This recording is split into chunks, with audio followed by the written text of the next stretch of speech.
Hello everyone, I'm Lazar, but around here I go by Populus. With this I welcome you onto my channel.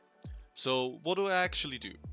Currently I'm a 3D environment artist making my own dream worlds and trying to teach people how to do the same and even better. But it wasn't always like this. I came into this 3D world very unprepared with no real skills to help me out. I watched thousands of tutorials and paid for countless courses to get to where I'm at now.